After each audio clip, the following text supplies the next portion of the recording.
सोचिए, कभी दक्षिण भारत में एक ऐसा साम्राज्य था जिसकी दौलत और शानो शौकत की कहानियां पूरी दुनिया में मशहूर थीं। जी हाँ, ये कहानी है विजयनगर साम्राज्य की। लेकिन सबसे बड़ा सवाल यही है, इतिहास के सबसे अमीर साम्राज्यों में से एक आखिर ऐसे कैसे गायब हो गया, जैसे था ही नहीं। इस कहानी में दौलत है, ताकत है और एक बहुत गहरा रहस्य भी है। जरा सोचिए, 15वीं सदी में एक फारसी यात्री अब्दुल रज्जाक जब विजयनगर की राजधानी पहुंचता है तो वो बस देखता रह जाता है। और पता है क्या लिखता है कि ना तो आंखों ने ऐसी कोई जगह देखी है, ना कानों ने सुनी है। और यही वो शहर था जो कुछ ही सालों में खंडहरों में तब्दील होने वाला था। तो चलिए, इस कहानी को 5 हिस्सों में समझते हैं। पहले देखेंगे कि ये साम्राज्य बना कैसे, फिर जानेंगे उन 4 महान राजवंशों के बारे में जिन्होंने इस पर राज किया।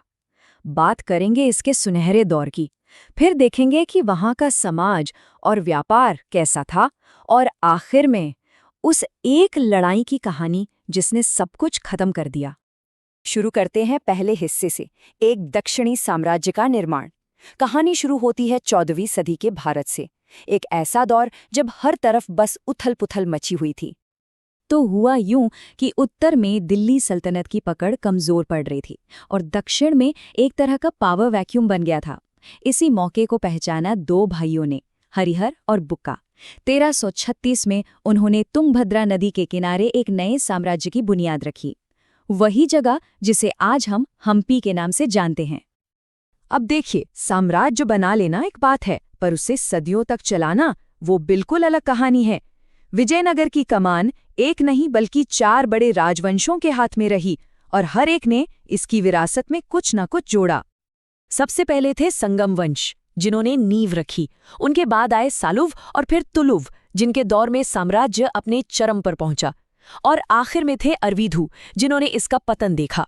कुल मिलाकर करीब करीब 300 सालों का एक लंबा सफर। तो जो पहला राजवंश था संगम, उन्होंने सिर्फ तलवार के दम पर राज नहीं किया। नहीं, उन्होंने भविष्य की नींव रखी। सोचिए, उन्होंने सिंचाई के लिए सिस्टम बनाए, दुश्मनों को काबू में रखा, और तो और दूर चीन तक से व्यापार शुरू कर दिया। एक बहुत ही मजबूत बुनियाद तैयार की गई थी।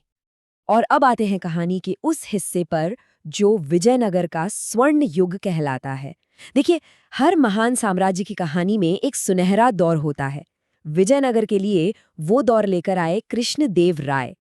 एक अंदाजा लगाने के लिए, जिस समय उत्तर भारत में बाबर मुगल साम्राज्य की नींव रख रहा था, ठीक उसी समय दक्षिण में कृष्णदेव राय का डंका बज रहा था। ये दोनों उस दौर के 2 सबसे ताकतवर और प्रभावशाली शासक थे। कृष्णदेव राय सिर्फ एक महान योद्धा नहीं थे, वो उससे कहीं ज्यादा थे। एक तरफ वो जंग के मैदान में दुश्मनों को धूल चटा रहे थे, तो दूसरी तरफ व्यापार के लिए पुर्तगालियों से समझौते कर रहे थे। और कला को तो उन्होंने इतना बढ़ावा दिया कि उनके बनाए मंदिर आज भी देखने वालों को हैरान कर देते हैं। उस जमाने के एक पुर्तगाली यात्री डोमिंगो पेस ने उनके बारे में कुछ लिखा था। वो कहते हैं कि राजा का कद ज्यादा लंबा नहीं है, पर वो एक महान शासक और बहुत इंसाफ पसंद इंसान है। इससे पता चलता है कि उनका असर सिर्फ उनकी ताकत की वजह से नहीं था, बल्कि उनके अपने व्यक्तित्व का भी था। अच्छा, राजाओं और लड़ाइयों की बात तो हो गई, पर किसी भी साम्राज्य की असली आत्मा तो उसके लोगों, उसके बाजारों और उसकी कला में बसती है ना? तो चलिए अब जरा उसे भी देख लेते हैं। विजयनगर की बेहिसाब दौलत का सबसे बड़ा राज था व्यापार। यहाँ से मसाले, लोहा, चंदन जैसी चीजें पूरी दुनिया में जाती थीं। और बदले में क्या आता था? अरब से बेहतरीन घोड़े, चीन से रेशम। ये एक असली ग्लोबल ट्रेडिंग हब था जो पूरब और पश्चिम को जोड़ता था। अब इतने बड़े साम्राज्य को चलाना कोई आसान काम तो था नहीं। इसके लिए एक खास सिस्टम था, नायंकर प्रणाली। आसान भाषा में समझें तो ये कुछ ऐसा था कि राजा अपने गवर्नरों यानी नायकों को जमीन का एक टुकड़ा देता था, और बदले में वो नायक राजा को जरूरत पड़ने पर सेना और टैक्स देते थे। ये सिस्टम शुरुआत में तो बहुत कामयाब रहा, पर जैसा कि अक्सर होता है, यही सिस्टम बाद में एक बड़ी कमजोरी भी बन गया। विजयनगर का समाज काफी दिलचस्प था, विरोधाभासों से भरा हुआ। एक तरफ तो महिलाएं राजनीति और साहित्य तक में हिस्सा ले रही थीं, वहीं दूसरी ओर सती प्रथा जैसी कुरीतियां भी थीं।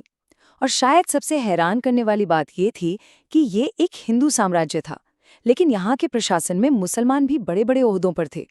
उस दौर के हिसाब से ये बहुत बड़ी बात थी। और जब हम कला की बात करते हैं तो विजयनगर का जिक्र उसकी वास्तुकला के बिना अधूरा है। अरे जरा सोच कर देखिए, पत्थर के ऐसे खंबे जिन्हें थपथपाने पर संगीत की धुनें निकलती हैं, या फिर उनके वो विशाल और आलीशान मंदिर के गेट जिन्हें राय गोपुरम कहा जाता है। आज भी हम्पी के खंडरों में उनकी शान देखते ही बनती है। कहते हैं हर सूरज को ढलना होता है, और विजयनगर के साम्राज्य का पतन इतिहास की सबसे दुखद और नाटकीय घटनाओं में से एक है। ये कहानी है उस एक लड़ाई की जिसने सब कुछ पलट कर रख दिया। साल था 1565। ये वो साल है जिसे विजयनगर के इतिहास का सबसे काला साल माना जाता है। इसी साल हुई तालीकोटा की लड़ाई। ये सिर्फ एक लड़ाई में हार नहीं थी, ये एक ऐसी तबाही थी जिससे वो महान साम्राज्य फिर कभी अपने पैरों पर खड़ा नहीं हो पाया।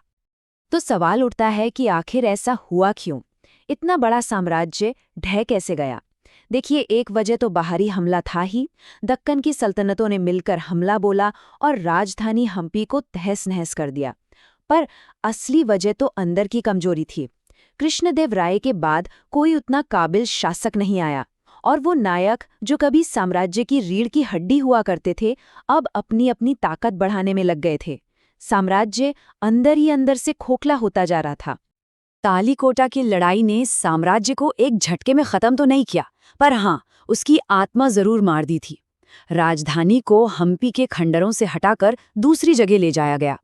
आखिरी राजवंश अरविदु ने कुछ दशकों तक इसे जैसे तैसे चलाने की कोशिश की, पर 1646 आते आते विजयनगर का नाम सिर्फ इतिहास के पन्नों में सिमटकर रह गया।